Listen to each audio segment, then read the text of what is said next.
Magandang hapon. Welcome sa Lotto Result Today PH.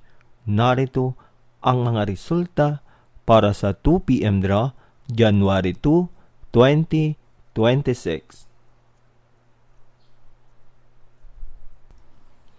Para sa resulta ng 2D Lotto, 21 at 23.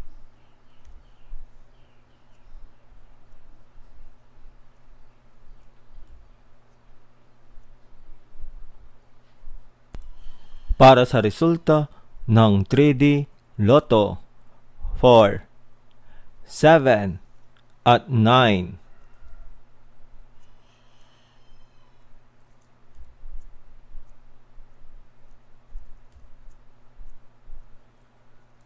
At yan ang mga resulta ngayong 2 p.m. draw. Para lagi kang updated sa mga Lotto draw result, mag-like and subscribe. Maraming salamat po sa panonood.